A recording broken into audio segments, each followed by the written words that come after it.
nombre es recién un cordial saludo y sean bienvenidos a nuestro sexto programa digital Encuentros del Banco Central del Ecuador durante su segunda temporada en el mes de febrero del año 2021.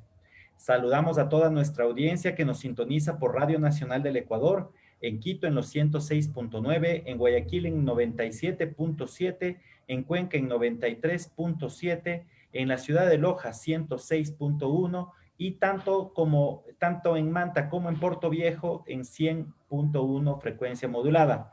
Mi nombre es Fernando Jurado Grijalva y les acompañaré junto a las invitadas del día de hoy, Valeria Llerena, con quien abordaremos el tema de las implicaciones del COVID-19 sobre el sistema financiero, y con Jennifer Rubio para conversar sobre los efectos de la pandemia en los medios de pago en el país. ¿Cómo está Valeria? ¿Cómo estás Jennifer? Qué gusto me da saludarles. Bienvenidas. Buenas tardes, Fernando. Muchísimas gracias por la invitación. Gracias al Banco Central. Gracias. Buenas tardes, ¿cómo estaba? Buenas tardes con todos. Muchas gracias igual por la invitación a participar en este evento. Gracias, un verdadero placer tener a ustedes acá en nuestro programa. Jennifer ya es la segunda ocasión que nos acompaña. También estuvo en la primera temporada, en los primeros programas. Mi primera invitada es Valeria Llerena, es directora ejecutiva de la Red de Instituciones Financieras de Desarrollo. Cuenta con una maestría en Administración de Empresas en el IDE Business School. Es economista graduada en la Pontificia Universidad Católica del Ecuador. Cuenta con más de 12 años de experiencia en el sector financiero, 5 años como líder del equipo técnico de organismos de control nacional del sistema financiero. En la Superintendencia de Bancos ejerció los cargos de directora de instituciones financieras e intendente nacional del sector financiero privado. Fue delegada técnica del organismo de control en la propuesta y discusión de normativa que regula la actividad financiera, en sus distintos segmentos y en la generación de metodologías y herramientas de supervisión a las entidades financieras. Ha sido ponente y cuenta con participaciones en foros nacionales e internacionales. Valeria, bienvenida, ¿cómo estás? Cuéntame, ¿qué implicaciones ha traído el COVID-19 al sistema financiero nacional durante este periodo de transición, de cambio, de ajustes de la economía? Hola, Fernando. Muchísimas gracias. Como decía, muchas gracias por la invitación. Creo que este tipo de eventos son muy importantes para poder compartir con la ciudadanía en general temas de interés y relevancia. En cuanto a lo que yo les puedo comentar y lo que me han pedido que comparta con ustedes, que son las implicaciones del COVID, como ustedes saben, la pandemia del COVID-2019, que ha provocado una crisis sanitaria a nivel mundial, no ha pasado sus efectos. Realmente lo que ha generado es una serie de incertidumbres que todavía no tiene un resultado. Es decir, todavía no podemos evidenciar un resultado real en los estados financieros, en el desempeño como tal del sistema financiero. ¿Por qué? Porque todavía sigue ocurriendo, porque todavía no hemos retomado las actividades de forma normal y cotidiana como lo teníamos antes de la pandemia, y porque, como ustedes saben, el sistema financiero también aplicó una serie de medidas de diferimiento, de refinanciación y demás, que todavía no podemos medir ese impacto real o el impacto total de esa cartera que no podrá ser cobrada de aquí en adelante, puesto que hay negocios que definitivamente no podrán salir adelante de este tema, ¿no? Entonces creo que eso es importantísimo tomar en cuenta. Y nosotros como red, te comento, hemos hecho algunos análisis, algunos estudios, y de lo que te podemos decir, como te digo yo, de la crisis, nos tomó ya en una época difícil para el país. La pandemia como tal fue detectada, digamos, aquí en el Ecuador a partir del mes de marzo, en donde el gobierno decretó ya una paralización de todas las actividades, pero la economía venía ya presentando un déficit fiscal y un estancamiento en el crecimiento económico desde el año 2019. Esto se agravó en el mes de octubre del 2019 con las medidas económicas que tomó el gobierno y con las protestas sociales que fueron en contra de estas medidas, donde ya se evidenció un periodo de paralización con efectos en los negocios, en las microempresas, en las empresas de carácter general y también en el sistema financiero, obviamente, que es el que financia esas empresas y esos negocios como tal. Como digo, con el decreto ya de la paralización de la economía, con el estado de excepción, con el estado de emergencia, lo que se hizo realmente fue agravar esta situación. De acuerdo a los mismos datos del Banco Central, en el mes de septiembre, si bien se evidencia ya una recuperación pequeña del PIB en relación a años anteriores, perdón, a trimestres anteriores, vemos que en relación al año anterior todavía se evidencia una fuerte caída del 8.8% del PIB interanual y el Banco Central determina que este año va a cerrar con una caída similar del 8.9%. ¿Por qué? Como digo, producto de la paralización de actividades, pero también por esta incertidumbre que se genera a nivel nacional e internacional y sobre todo a la parte internacional con los socios comerciales del Ecuador en cuanto a su recuperación económica. Y bueno, y todo esto hay que sumarle que hoy tenemos un año que tiene un carácter político importante con el tema de elecciones que también afecta a la incertidumbre que se genera en el país y a la visión que tienen desde afuera del país como tal, ¿no? Yo quiero referirme en forma muy general a las cifras que yo creo que son muy importantes tomarlas en su conjunto por el impacto que éstas significan a nivel de la economía en su conjunto, ¿no? Si nosotros vemos las primeras 7 semanas de pandemia, como les digo, esto empezó el mes de marzo, vimos que las actividades económicas en su conjunto se contrajeron en un 42%. ¿Qué significó esto en las primeras semanas? Una pérdida de más de 1.500 millones de dólares para las empresas. Igual, si vemos en los primeros meses de emergencia sanitaria, de acuerdo a la información que publicó el Ministerio de Trabajo, vimos que se dieron una serie de despidos intempestivos, más de 15.000, más de 16.000 despidos aplicando este tema de cláusula de fuerza mayor y acuerdos terminados o contratos terminados por acuerdos, más de 100.000. O sea, y esto se corrobora muchísimo con las cifras de pleno empleo que tenemos ahora. Vemos que cada vez el desempleo aumenta, pero no solo el desempleo, sino el empleo informal, que realmente se ve evidenciado que hay una afectación significativa, no solo en las microempresas, no solo en las empresas como tal, sino también en los hogares, puesto que hay mucha gente que perdió su empleo, mucha gente que recibió una reducción de sus salarios, producto de la ley, incluso la ley de apoyo, de apoyo humanitario por el tema del COVID, en donde se permite también reducir horas de trabajo con el sueldo y demás, que esto ha afectado mucho también el tema del consumo. Si nosotros vemos los datos del Banco Central, ya cierra el trimestre del año 2020 con una caída en el consumo del 8.9%. También había una caída de liquidez, por lo que acabo de decir, reducción de salario, reducción en importaciones en bienes de consumo, contracción de remesas y demás. Entonces, esto es muy importante porque todo ese efecto que tienen en la economía real, en las actividades, en los salarios, en las personas, en las microempresas, en las empresas grandes, se ve también reflejado en cómo se desempeña el sistema financiero. No nos olvidemos que el sistema financiero es el encargado de ese motor de generar todo este movimiento de la economía a través del crédito, que es un dinamizador, ¿no?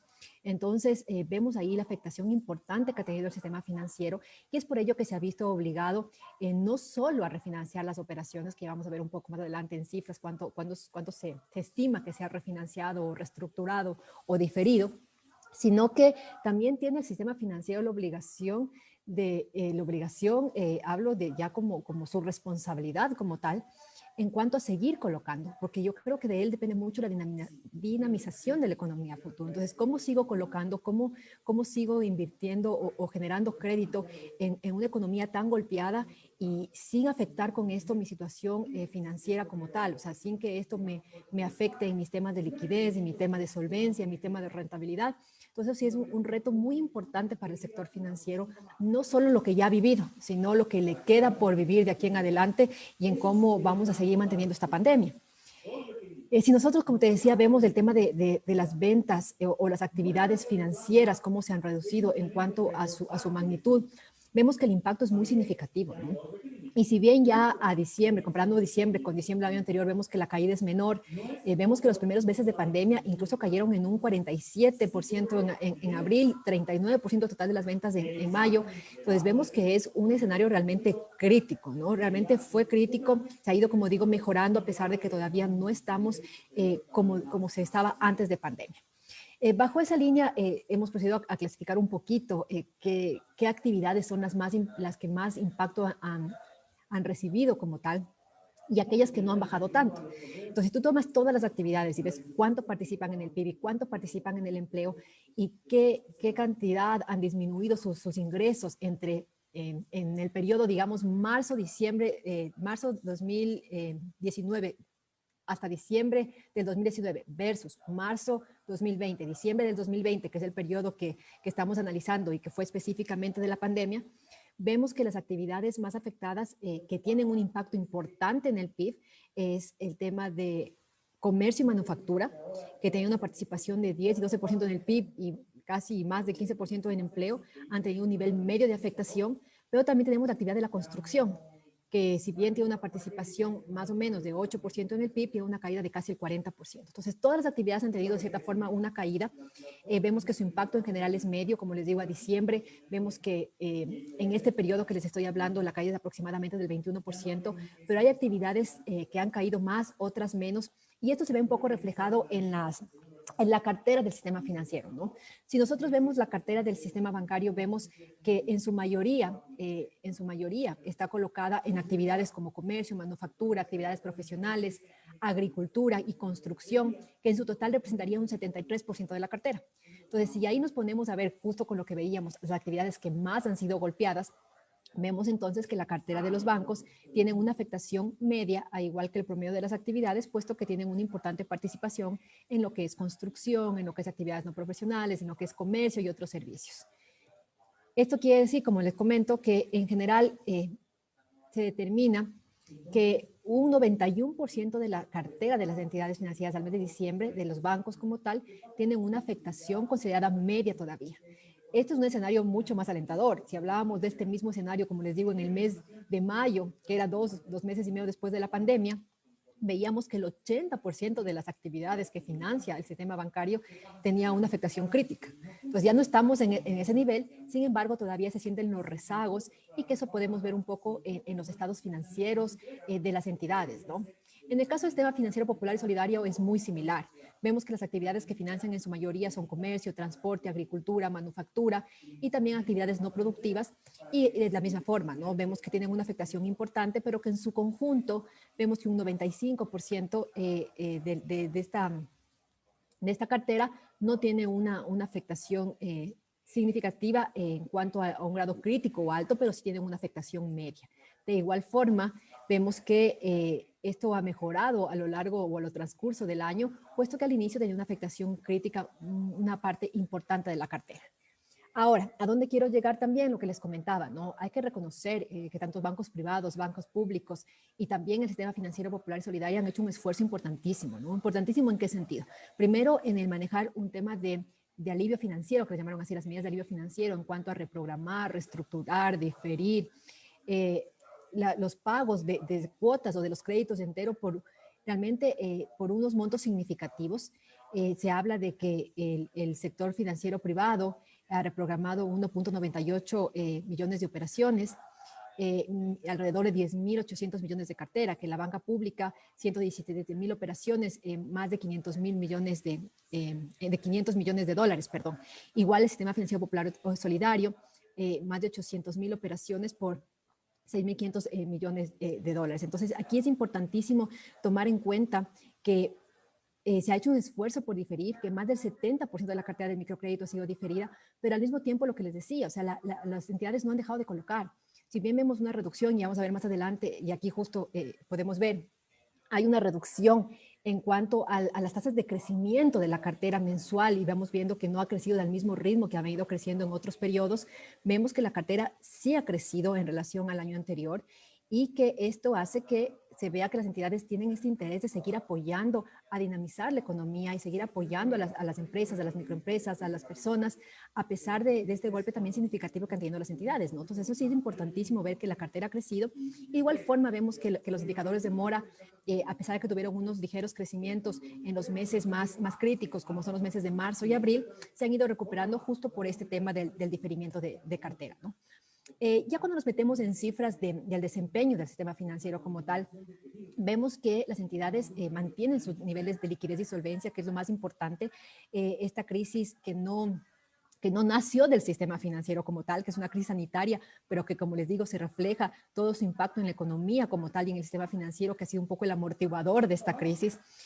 Lo ha tomado a un sistema financiero sólido, a un sistema financiero líquido, lo cual ha permitido que realmente soporte y aguante esta crisis como lo ha venido haciendo, ¿no? Entonces, si vemos, por ejemplo, el tema captaciones, no ha habido un movimiento significativo en el tema captaciones, en el nivel de liquidez, en cuanto al comportamiento de los depósitos, tanto en el sistema financiero popular y solidario como en el sistema financiero privado. Ahora, si ya entremos a ver a otros tipos de indicadores, sí podemos ver que existe, si bien no a la fecha no podemos determinar, como les decía, el impacto real, porque todavía no sabemos cuánto esa cartera en su conjunto va a tener una afectación definitiva que no pueda ser cobrada, sí podemos ver ya un poco cómo se ven afectados estos indicadores en el sistema financiero. Entonces, por ejemplo, podemos ver que los ingresos provenientes de la cartera de crédito han ido disminuyendo considerablemente a lo largo de los meses del año 2020, mientras que si vemos nosotros cómo se han comportado los intereses y comisiones de la cartera por cobrar, vemos que en cambio estos han ido aumentando. ¿Esto por qué? Y esto es muy lógico, ¿no? Tiene la lógica de que se presenta producto de la reprogramación de cartera, puesto que esto retrasa la recuperación de la cartera como tal, y al mismo tiempo esto hace que se incrementen los intereses por cobrar. Esto además de que, como les decía, la cartera no está creciendo al mismo ritmo que como venía creciendo antes. Entonces tiene una lógica que ahorita se va a ver evidenciada, que se ve reflejada también en la rentabilidad que han presentado las entidades, más baja que la de otros años. Sin embargo, nuevamente ratifico yo que ser un sistema muy sólido, muy fuerte, ha podido amortiguar esta crisis de una buena manera sin dejar de colocar cartera. Hay que ir viendo su desenvolvimiento y yo creo que eso es fundamental, el ver cómo se va desenvolviendo de aquí el sistema en adelante en cuanto a cómo va manejando esta cartera, que no se va a ir cobrando, cómo va a ir, no sé si se puede haber todavía más diferimientos, pero también se debe pensar en cómo, como reto, como les menciono, en cómo seguir colocando, cómo hacer una evaluación objetiva de los clientes, que creo que es fundamental y es un reto importante para las entidades. Creo que esta crisis nos deja a nosotros también como actores dentro del ámbito financiero, una preocupación que es fundamental y es cómo va a afectar a la inclusión financiera. Sabemos que el país no tiene una cifras excelentes en cuanto a educación, a inclusión financiera. Vemos que sí se han crecido el número de cuentas, vemos que realmente sí han... vemos que en cuanto a acceso tenemos más clientes. Sin embargo, estamos llegando a todos los segmentos, no sabemos todavía si estamos llegando a todos los segmentos y no sabemos si con esta crisis que hoy está afectando al sistema financiero, con muchas personas que no van a poder pagar sus créditos hoy por hoy, ¿cómo van a quedar después esas personas? ¿Van a ser excluidas de un futuro crédito? ¿Van a ser excluidas de un sistema financiero? ¿Qué personas van a perder su capacidad de ahorrar producto de la pérdida de sus trabajos? Entonces yo creo que hay que hacer un análisis profundo en cuanto también a la afectación que va a tener esta crisis en la inclusión financiera de las personas como tal, que creo que es un reto que tenemos como actores del sistema, no solo como entidades, sino como todos los que estamos involucrados y que tratamos de que que la situación y el bienestar de las personas, el bienestar financiero mejore. Eso, Fernando, te puedo comentar, no sé si tú tienes alguna inquietud para poder abarcarlo más precisamente. Muchas gracias, Valeria. Muy gentil por toda esta explicación, muy detallada con respecto a los impactos y al desempeño y al desenvolvimiento del sistema financiero en este periodo de pandemia, que obviamente ha sido muy exigente, como tú lo has planteado, para muchos de los sectores económicos y que ha tenido implicaciones de orden económico y social evidentes. Frente a esta situación, yo quisiera hacerte algunas preguntas con el objetivo de ir reflexionando sobre cómo está el sistema financiero y cuál es su proyección a futuro. Por ejemplo, ¿qué reflexiones nos deja esta pandemia? Si por un momento paramos las cosas como están y comparamos el antes de la pandemia y el periodo que hemos estado en pandemia, ¿qué podemos destacar de la salud o la calidad de los indicadores del sistema financiero para soportar el influjo que implicó esta pandemia? O sea, hemos hecho una buena tarea desde el sistema financiero, desde los organismos de control, desde los organismos de supervisión del sistema financiero. Cuando hablo del sistema financiero, hablo no solo del sector privado, sino del sector público y de los organismos de control en torno a tener un sistema más robusto, más resistente. ¿Cuál es tu punto de vista al respecto ahí, Valeria, por favor? Sí, es justo lo que mencionaba Fernando. Dice, yo creo que ha sido una crisis que no nace del sistema financiero, pero que realmente es amortiguada por el sistema financiero. Como te digo, el sistema financiero es el reflejo un poco de la economía real, porque el sistema es el que financia y es el que dinamiza la misma a través del crédito. Entonces, todo lo que le golpea a la economía como tal está golpeando indirectamente al sistema, ¿no? Entonces, el sistema ha sido un amortiguador de esta crisis. Y como te decía, yo creo que, por suerte, ahorita nos coge con un sistema realmente sólido, fuerte y líquido que ha permitido aguantar la crisis. Es muy pronto. Si tú me dices la foto actual, es lo que yo te digo. O sea, fue un sistema que hasta el momento está aguantando muy bien la crisis. Ahora es muy pronto ver los impactos reales, como te digo, como tal, porque todavía seguimos en pandemia, todavía no está estimado qué cartera no va qué porcentaje de la cartera real no va a poder ser cobrada como tal. Sin embargo, yo te puedo garantizar, o sea, es un sistema financiero que puede aguantar esto, que tiene provisiones adecuadas, que tiene un nivel de solvencia adecuado. Sí hay que ver el impacto real, porque creo que eso es importante tomarlo de aquí a consideración.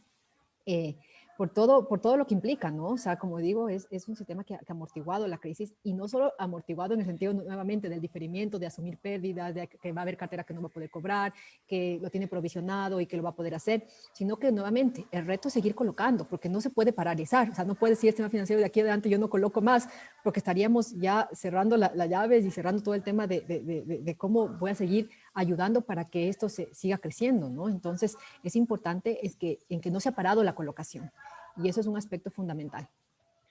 Y a propósito de lo que mencionas en este segunda parte del significado de que el sistema financiero amortiguó la crisis, ¿cuáles son esos factores que han ayudado al sistema financiero a seguir colocando? ¿Es el tema de líneas de crédito internacionales a las cuales los bancos han accedido, o mejor gestión de la liquidez interna? ¿Qué es lo que se hizo como estrategia con el propósito de seguir coadyuvando a la recuperación económica desde los bancos? Bueno, yo creo que ha sido las dos cosas, ¿no? Creo que un tema de un manejo de la liquidez bastante conservador de las entidades financieras a lo largo de los últimos años, creo yo que es importante. Como digo, los indicadores de crédito se han mantenido muy sólidos en cuanto a eso. Entonces, las entidades no han tenido problemas, no han tenido tampoco ningún problema con el tema captaciones. Es más, y ahí hay dos vías, ¿no? O sea, las entidades también quieren colocar, y tampoco hay mucha demanda de crédito ahorita por todo lo que estamos viviendo, ¿no? O sea, si hay personas que no pueden pagar el crédito actual, tampoco quieren demandar otro crédito como tal, entonces tampoco hay un fuerte requerimiento de liquidez que tengan las entidades hoy por hoy. Sin embargo, también las entidades se apoyan mucho de financiamiento del exterior. Yo creo que ahí también hace falta un financiamiento, un apoyo que creo que es importante de traer líneas del exterior, sea a través del gobierno de otra forma, que ayude a las entidades a financiarse de una forma más económica, incluso hasta para cuando hablamos de reducción de tasas y cuando hablamos de reducir los costos de las entidades. Creo que una forma sería buscar un fondeo adecuado también para las entidades, ¿no? Gracias. A nivel regional, ¿tienes algún dato que nos permita comparar y ubicar en dónde se encuentra la región en este periodo COVID, para tener un espejo de cómo estamos como economía desde su sector financiero frente a otras economías? No te podría dar un dato del sistema financiero como tal. Sé que hay algunos datos hechos por el FELABAN en cuanto al sistema bancario como tal, pero yo mal haría ahorita darte un dato de todo el sistema financiero, de cómo estamos colocados. No tendría un dato así regional para darte. Perfecto. En cuanto a la planificación institucional, ¿qué lecciones dejó el 2020 para la planificación operativa, financiera, para la operación del presupuesto de crédito de cada una de las instituciones? Esas consideraciones de orden gerencial, directivo, corporativo, para guiar a las instituciones del sector financiero durante este 2021. Yo creo que las lecciones que nos dejan son muchísimas, ¿no? O sea, yo creo que nos cogió totalmente no preparados, diría yo. Pasar, imagínate, de un modo presencial a un modo 100% virtual de un momento a otro. Hoy por hoy ya se están abriendo actividades y hoy estamos en otra época, pero yo te hablo de los primeros meses de pandemia, donde las entidades, al menos, mira que nuestro sector, al menos las entidades que pertenecen a la red, son mucho microcrédito, y el microcrédito es visita en el campo, los asesores salen y todo, y el paralizar todo, fue súper duro, ¿no? El cambiar este chip, esta mentalidad. Yo creo que la lección es esa, ¿no? El tema de la resiliencia que te tiene que generar en las entidades financieras, y esa adaptabilidad a cualquier tema que no estemos preparados, ¿no? Entonces, yo creo que hay muchas entidades que se adaptaron muy rápido, que supieron cómo manejar su cartera, cómo manejar a sus oficiales, aplicar pruebas de COVID a sus oficiales que puedan salir en el campo, usar las medidas de seguridad a nivel interno, como tú dices, mejorar los procesos, el automatizar los procesos, el generar el teletrabajo. Mira que muchas entidades no tenían teletrabajo y han tenido que adaptarse hoy por hoy a lo que es el teletrabajo, y a cómo manejar indicadores de gestión, y a cómo generar el tema de cómo asisten las personas, cómo cumplen sus objetivos y demás. Entonces, esto es sumamente importante. Como te digo, nos cogió desprevenidos, pese a que muchas entidades tenían planes de contingencia, planes de continuidad, pero yo creo que nadie se imaginaba que esto iba a ser así, y nadie se imaginó que esto iba a durar tanto, porque todos decían, esto es un periodo, es la cuarentena, en 40 días, 3 meses, en 3 meses se abre todo, ya en 4, después se nos pasó un año entero, y ya estamos a cumplir un año desde marzo del 2020. Realmente creo que esa es la lección que nos deja, como te digo, ser muy resilientes, el ser muy adaptarnos al cambio y no esperar, si quedamos esperando sentados a que se abran las actividades, creo que muchas entidades no hubieran podido aguantar. O sea, las entidades creo que fueron muy, muy proactivas y creo que esa es una lección que nos deja el 2020, ¿no? Y a propósito de estas lecciones y estos aprendizajes que ha tenido el sistema financiero a la marcha de convivir con la pandemia, desde tu punto de vista, ¿cuáles han sido esos nuevos elementos que influyen en esa actualización o definición de los nuevos criterios de riesgos a los cuales se enfrenta el sistema financiero en su conjunto y del grupo o del nicho de instituciones especializadas en microfinanzas que tú coordinas desde la red? ¿Cuáles han sido esos otros elementos que pueden ser considerados en esta nueva definición de los riesgos a los cuales se enfrenta el sector? Bueno, no, los riesgos, como te digo, los riesgos son más externos, ¿no? O sea, tú ves que son factores externos, son riesgos que siempre vamos a estar expuestos a algo que no está atado al cliente como tal. O sea, estamos viendo algo que no se ha vivido antes. O sea, yo creo que eso es muy importante, incluso en el tema normativo como tal, y cuando hablamos de normativa de riesgos, normativa de provisiones, de calificación de activos de riesgos, creo que hay que tener en cuenta que es algo que no se ha vivido nunca. Tú no puedes decir, yo voy a tomar las mejores prácticas que se han hecho en otros países o que se han hecho en otras crisis, porque no es una crisis normal, no es algo que algo momentáneo. Incluso, mira, cuando se hablaba hablábamos de la crisis que o que muchas entidades pasaron en sus carteras de crédito cuando pasó el terremoto en Manabí, era un tema puntual, era un tema que ya pasó y dijimos, vamos a ver cómo provisionamos, cómo diferimos las provisiones y demás, para ver cómo se ajustan. Pero esto es algo diferente porque hay una incertidumbre, como digo, que no sabemos qué va a ir pasando en el futuro.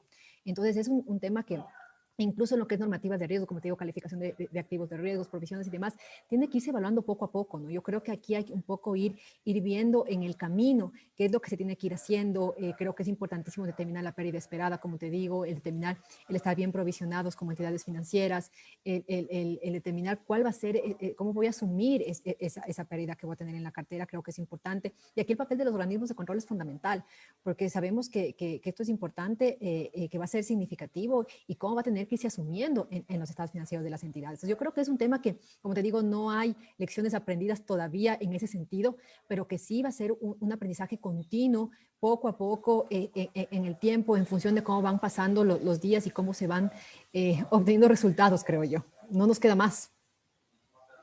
Gracias, Valeria. Una última pregunta. Mencionabas que todos los esfuerzos que hizo el sistema financiero en cuanto a gestión de cartera, pero mencionaste también que ha habido indicadores positivos en cuanto a las captaciones, que pueden ser un elemento que motiva, que incentiva al sector y que hace ver que hay una perspectiva positiva. ¿Cuánto de eso me corrige si es que estoy definiéndolo mal? ¿Cómo lo ves tú? A futuro, ¿cómo está el sector financiero desde el lado de las captaciones? Como te digo, yo creo que el esfuerzo que ha hecho el sistema financiero en los últimos años de su manejo de liquidez, de su manejo de solvencia, es el resultado también de la confianza de la gente, ¿no? Entonces, tú ves que en unas crisis como la que hemos pasado, no ha habido retiros importantes, al contrario, las entidades están muy líquidas en cuanto al tema de captaciones, no ha habido un movimiento significativo como tal. Entonces, tal vez no hay un incremento tampoco muy alto, pero tú ves que la situación también es compleja por el tema de la crisis, como te digo, a nivel de hogares, a nivel de consumo, de ahorro y demás, pero no existe un riesgo por el lado de captación. Entonces, nuevamente, yo creo que eso ratifica, como te digo, la confianza que existe en el sistema financiero y también que las cosas que se estaban haciendo son las adecuadas, ¿no? Y son las correctas. Excelente, Valeria, te agradezco infinitamente. Gracias por tu participación en este espacio, gracias por los aportes que nos has brindado el día de hoy y te agradezco por el tiempo y por compartirnos toda tu experiencia y todo tu conocimiento. Gracias, Fernando. Cuídate, que tengas una linda tarde. Gracias. A continuación, vamos a proceder con la carta económica de la señora gerente, pero antes quiero comentarles que la misión del Banco Central es gestionar la liquidez de la economía ecuatoriana mediante la instrumentación de las políticas monetaria, crediticia, cambiaria, financiera.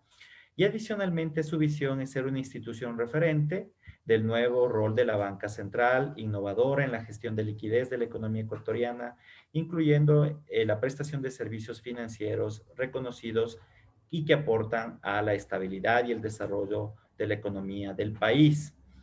A continuación, como les mencionaba, vamos a escuchar la carta económica de la señora gerente general del Banco Central, Verónica Artola, que nos va a hablar sobre el enfoque de género en el cambio y cultura organizacional. Bienvenida, economista. Buenas tardes con todos y con todas. Muchas gracias por acompañarnos en un programa más de encuentros del Banco Central. Hoy les quiero comentar un poquito de un tema muy lindo, muy motivante y muy importante que hemos realizado y trabajado en el Banco Central durante estos últimos 4 años. Y es cómo hemos incorporado todo el enfoque de género en nuestra cultura organizacional. Ha sido un reto muy importante, pero también hemos alcanzado logros que se han visto durante estos últimos 4 años. Y todo este tema de género, de la incorporación del estudio de las mujeres, del empoderamiento femenino, en esta coyuntura de la pandemia se hace incluso más importante. Lamentablemente, de acuerdo a los últimos estudios de la CEPAL, se estima que aproximadamente 230 millones de mujeres en toda Latinoamérica habrían perdido su trabajo durante esta pandemia. Y así también todos los temas de pobreza, de desigualdad, se han visto empeorados no solamente en el Ecuador, sino en la región y el mundo por causa de la pandemia. Y hemos sido las mujeres las más afectadas, las que hemos perdido el empleo o hemos decidido dejar de trabajar justamente para poder cuidar a nuestros hijos que permanecen en la casa o a nuestros adultos mayores que necesitan más cuidado. En el Ecuador, para darles algunos datos, la disparidad de género en el mercado laboral todavía es muy fuerte. Incide esto en la pobreza, en la desigualdad, en el empleo y en la educación. La tasa de subempleo, por ejemplo, de las mujeres en el año 2020 fue del 21,8%, siendo las de mayor incidencia aquellas de las mujeres que trabajan en la prestación de servicios domésticos. Asimismo, en esta pandemia, las mujeres que más han perdido el trabajo justamente han sido las que se dedican a esas labores. Pero bueno, para no contarles de esas malas noticias, sino de los temas que nosotros realmente hemos trabajado en el Banco Central, porque creemos firmemente en el empoderamiento de las mujeres, les comento algunas de las iniciativas que hemos trabajado. Por ejemplo, desde el año 2017 hemos hecho encuentros nacionales e internacionales de economía equitativa con perspectivas de género y hemos capacitado a más de 5,000 personas. Y certificamos nuestro lactario aquí en el Banco Central, que fue uno de los primeros a nivel institucional y del sector público. Hemos elaborado también e implementamos una línea de crédito específica para mujeres víctimas de violencia de género a través de Ban Ecuador. Lanzamos por primera vez una revista, Cuestiones Económicas, en temas solamente de economía y género. También nos adherimos como Banco Central a los principios para el empoderamiento de las mujeres, a los WEPs, por sus siglas en inglés, promovido por ONU Mujeres en alianza con Pacto Mundial. Fuimos el segundo Banco Central, a nivel mundial en haber firmado esto. Fortalecimos también la inclusión financiera, vinculando a más mujeres, y expedimos la política de equidad e igualdad de género del Banco Central del Ecuador, la cual está orientada a lograr que todas las experiencias y vivencias en el ámbito laboral de las mujeres sean impartidas y sean una parte integral de la cultura organizacional de nuestra institución. Es importante mencionar que aquí en el Banco Central nosotros promovemos mujeres y hombres que realmente trabajen por el empoderamiento de las mujeres en una cultura de igual oportunidades, de igual calidad para cada uno de los trabajadores que están en el Banco Central. La verdad, como digo, ha sido un esfuerzo muy importante durante estos 4 años que nos ha llenado de muchos logros y de muchas satisfacciones. Gracias nuevamente por acompañarnos y les espero el próximo jueves en una próxima edición. Muchas gracias. Muchas gracias, economista Artola. Gracias por sus palabras. Los saludos destacados de esta tarde son para Betty Albuja, Davo Cirile, Michelle Salcedo, Dalila Mera, Roberto Lagos, Pauli Villasís, John Robles, Rod López, Priscila Guerrero, Rodolfo Moreno, Silvana Grijalva de Jurado. Los mensajes. Tengo una invitación a todos, a toda la ciudadanía, a visitar la tienda virtual del Museo Numismático del Banco Central del Ecuador. Puedes visitarla accediendo a través de un buscador, ingresando www.numismático.dce.cr. fin.es, donde podrás encontrar diversos y novedosos productos numismáticos de las diferentes colecciones con las que cuenta el Banco Central. Hay una colección de los diferentes billetes que han circulado en el país, de las diferentes monedas, hay unos jarros conmemorativos y también unas monedas conmemorativas. Recientemente, durante esta semana, el Banco Central hizo el lanzamiento de una de sus monedas conmemorativas con el tren del Ecuador. También puedes adquirirlos mediante una aplicación que es YouFirst o comunicándose a los teléfonos institucionales 1-700-153-153. Les repito, la página web es www.numismático.bce.fin.es. A continuación, vamos a dar paso a la cápsula informativa de la semana de hoy con nuestra compañera Paola Cárdenas. Bienvenida, Paola. Bienvenidos al segmento Noti Encuentros del Banco Central del Ecuador. A continuación, revisaremos las noticias económicas y de interés nacional e internacional de esta semana. En noticias nacionales, Gobierno Nacional inicia transición ordenada y transparente. El presidente de la República encargó al Ministerio de Trabajo la coordinación del proceso de relevo de información entre el gobierno del presidente Lenín Moreno y la próxima administración que se posesionará el 24 de mayo. Ecuador organizó el Foro de Competitividad de las Américas. Con el liderazgo del Ecuador como presidente pro tempore de la Red Interamericana de Competitividad, hoy se desarrolló el Foro Regional que trató dos temas principales: redefiniendo la agenda de competitividad en las Américas y prioridades para una recuperación post-COVID. En noticias internacionales, la Organización Internacional del Trabajo busca dignificar el creciente empleo. Las plataformas digitales de trabajo como redes en línea de conductores, repartidores, empleados por cuenta propia, entre otros, se han quintuplicado en una década. Este crecimiento debe ir acompañado de una regulación para lograr un empleo más digno, advierte el organismo. Joe Biden presentó reforma migratoria al Congreso. El proyecto de ley con el que el presidente de Estados Unidos busca otorgar una vía para que 11 millones de indocumentados tengan la ciudadanía llegó al Congreso. Los temas principales son el otorgamiento de la ciudadanía a grupos específicos, la seguridad fronteriza y otras disposiciones como la eliminación de la palabra extranjero. Hasta aquí la información. Espéranos la próxima semana en Noti Encuentros. Adelante, Fernando. Muchas gracias, Paola, te agradezco mucho. Nuestra segunda invitada es Jennifer Rubio. Jennifer es coordinadora de riesgos de sistema de pagos en la Dirección Nacional de Sistema de Pagos del Banco Central del Ecuador. Es candidata a obtener su doctorado en Economía y Empresas por la Universidad de Alcalá en España. Cuenta con un máster en Análisis Económico Aplicado por la Universidad de Alcalá, un posgrado en Microfinanzas por la Universidad Andina Simón Bolívar y es economista por la Universidad de las Américas. Formó parte del Centro de Investigaciones de la Universidad de Alcalá, fue analista económica en Corporación Ecos y trabajó en la Corporación del Seguro de Depósitos COSEDE. Ha realizado varias investigaciones, entre las más recientes se destacan aplicación de inteligencia artificial en sistemas de pagos, evolución de medios de pagos, factores de acceso al crédito y evaluación de impacto de los subsidios de políticas públicas. Nuevamente, Jennifer, bienvenida. ¿Cómo estás? Tú el día de hoy nos vas a hablar sobre el impacto de la pandemia del COVID-19 en los medios de pago en el país. Entiendo que es un producto, es una investigación que la realizaron acá. Cuéntanos un poco la investigación que hiciste y cuáles han sido tus principales resultados, por favor. Perfecto, muchas gracias, Fernando. Buenas tardes nuevamente con todos. Muchas gracias por invitarme a participar en este evento nuevamente. Bueno, primeramente que justamente como tú mencionas, desde el Banco Central hemos estado realizando varias investigaciones y estadísticas sobre medios de pagos y quiero compartir con ustedes uno de los últimos estudios relacionados a cómo la ciudadanía se ha comportado en el uso de medios de pago en la pandemia.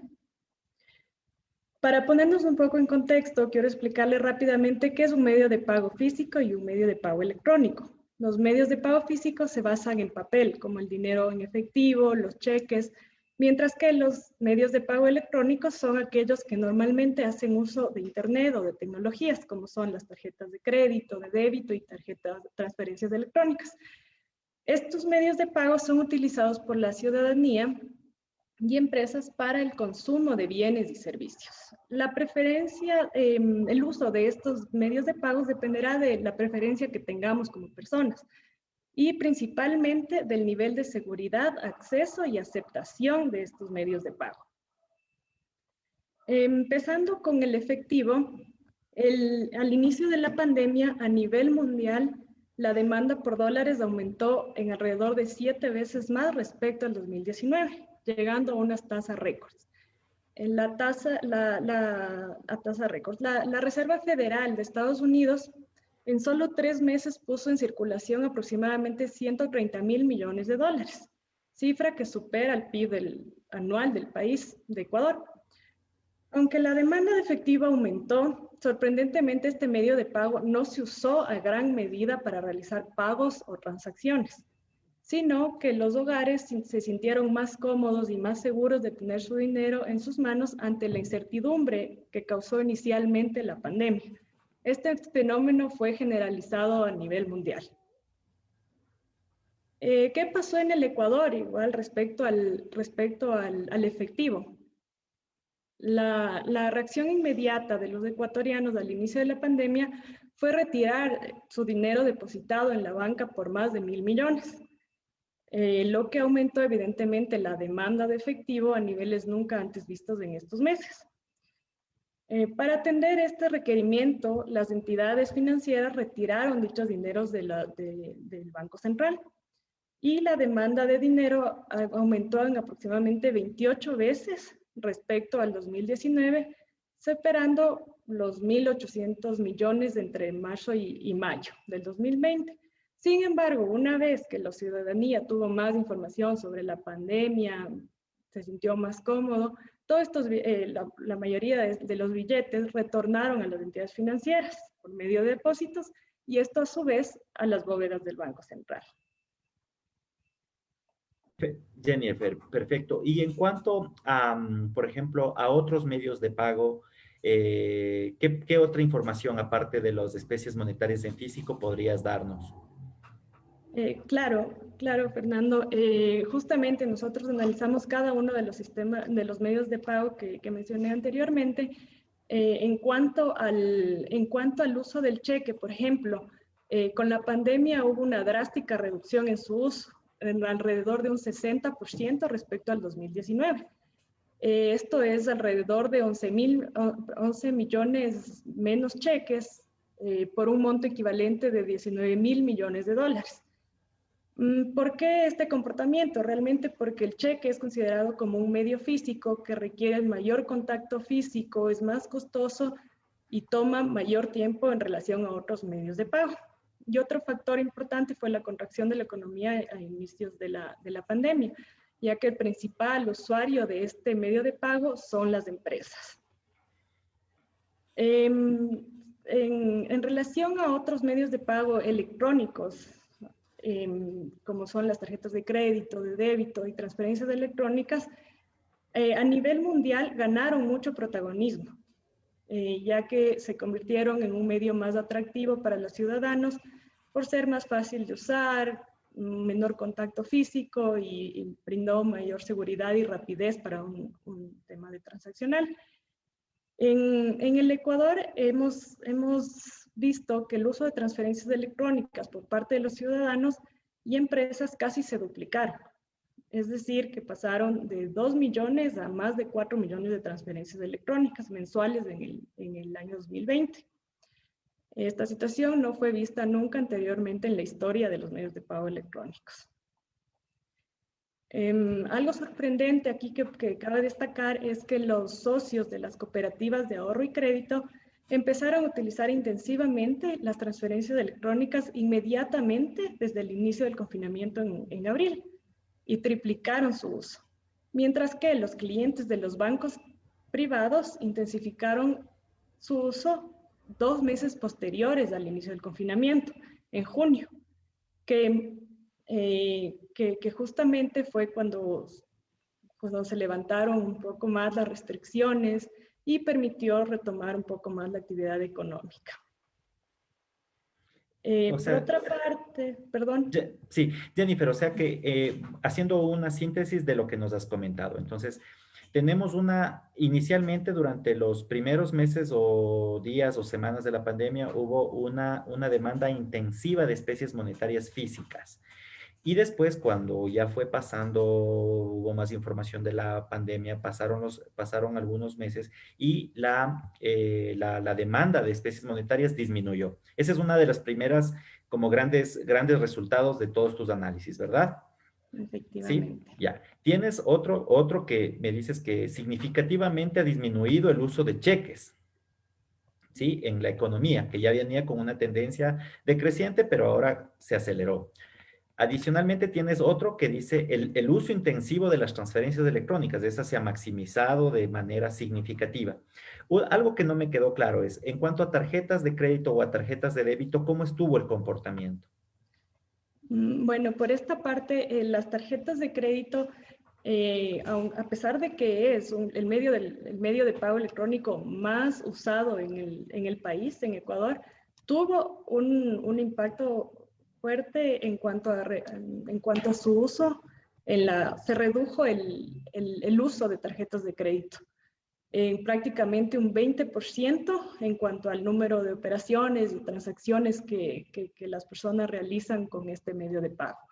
Esto evidentemente se explica porque existió una reducción en el consumo final de los hogares durante la primera fase de la pandemia y también el uso de las tarjetas de crédito principalmente fue en sectores como servicio de transporte aéreo, restaurantes y educación.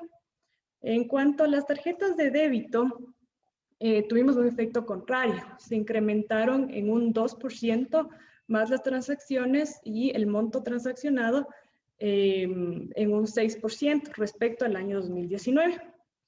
Las tarjetas de débito, igual su uso tuvo una reducción inicial en abril, sin embargo se recuperaron brevemente. Este comportamiento diferente entre las tarjetas de débito y crédito puede explicarse por el nivel de acceso a estos medios de pago, ya que hay 3 millones de tarjetas de crédito versus 8 millones de tarjetas de débito en el Ecuador. ¿En tu información hay algún dato segmentado por género o por zona urbana o rural con respecto al uso intensivo de medios de pago? No contamos con esa información en el documento, sin embargo, evidentemente en estudios a nivel de otros países que se ha corroborado el uso intensivo del efectivo aumenta con la edad de las personas, disminuye con el menor nivel de educación y el menor nivel de ingresos. Y un factor bastante importante que mencionar aquí es el tema de la bancarización. En nuestro país, evidentemente, prácticamente la mitad de la población no tiene una cuenta bancaria, entonces no tendría acceso a un medio de pago electrónico. Por ende, el trabajar en una inclusión financiera y mayor bancarización para permitir el acceso de ciertas personas, hogares, a estos servicios financieros sería la política adecuada para potencializar el uso de medios de pago electrónicos. Eso en cuanto a temas un poco más socio. Perfecto. Recientemente el Banco Central lanzó una estrategia de inclusión financiera. La estrategia de inclusión financiera, entre sus propósitos, ¿cómo podría coadyuvar a transitar desde una preferencia de uso de medios electrónicos, de medios físicos a medios electrónicos, o en qué nos puede servir para que después estas relaciones que tú nos dices con respecto al uso de medios de pago se modifiquen en función de mejorar indicadores financieros o de velocidad de circulación del dinero? ¿Cómo ves que puede el banco aportar desde este punto?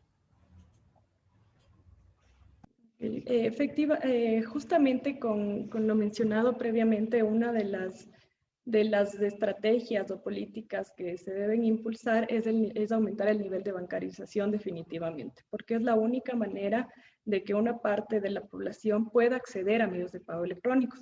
Y a las personas que tienen acceso actualmente a un servicio financiero, a una cuenta bancaria, potencializar el uso de los medios de pago electrónicos.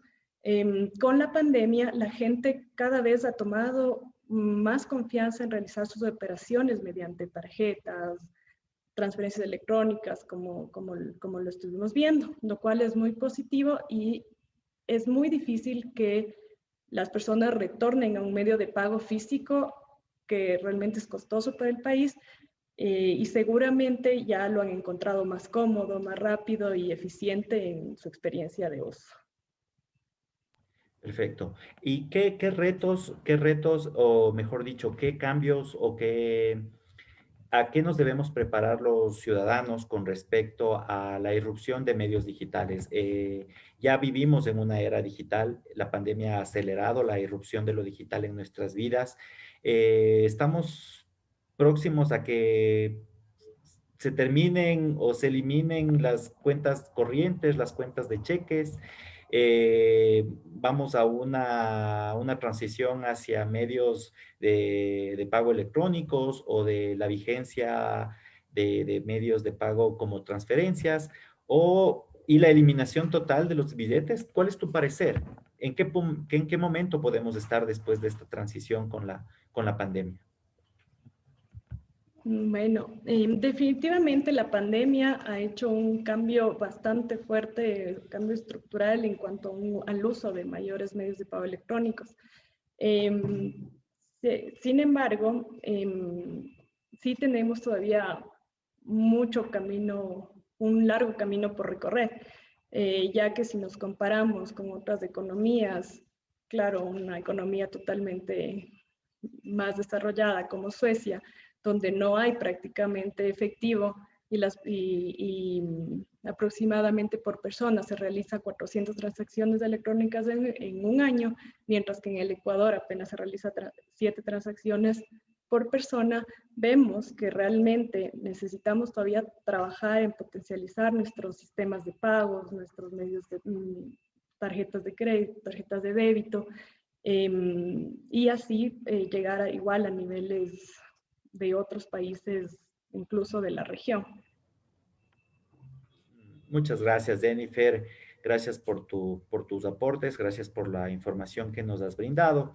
El día de hoy hemos recibido la información de 2 expertas en el área financiera, Valeria con el enfoque de contarnos cuáles fueron las implicaciones en el sistema financiero del COVID-19 y Jennifer con respecto a las implicaciones que ha tenido el COVID, la pandemia en cuanto al uso, preferencia de uso por parte de los ciudadanos de los diferentes medios de pago y nos da algunas reflexiones con respecto al panorama y al futuro de los diferentes medios de pago y las tendencias y preferencias de uso de la ciudadanía.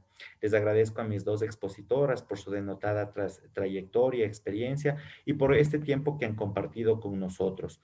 Agradezco también a las autoridades del Banco Central que con su apoyo permiten que este evento, que este programa de encuentro se realice semana a semana y que llegue a ustedes y a sus hogares a través de Radio Nacional del Ecuador.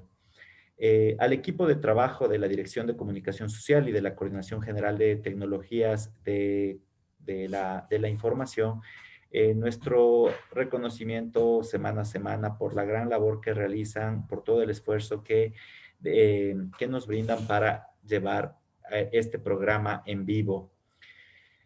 Recuerda mantenerte siempre con la mascarilla, evita las aglomeraciones, lávate de manera frecuente las manos, mantengamos la sana distancia, que al COVID lo vencemos con mucha disciplina de todos nosotros, de la sociedad.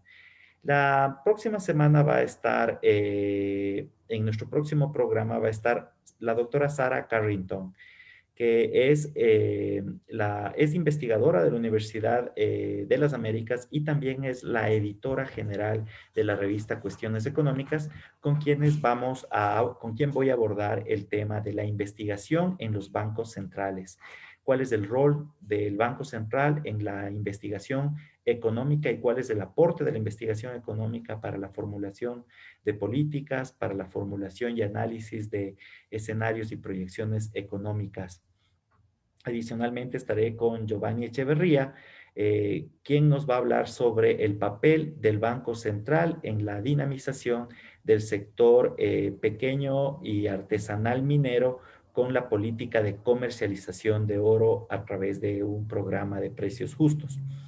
Eso es lo que les cuento para la próxima semana. Muy agradecidos con quienes nos sintonizan en Radio Nacional del Ecuador, en todos los espacios que puedan estarnos escuchando, en su hogar, en su vehículo, en su lugar de trabajo o donde estemos conectados. Muchas gracias, Valeria, nuevamente. Muchas gracias, Jennifer. Nos vemos la siguiente semana. Gracias con todos. Buenas tardes. Muchas gracias, Fernando. Gracias. Gracias.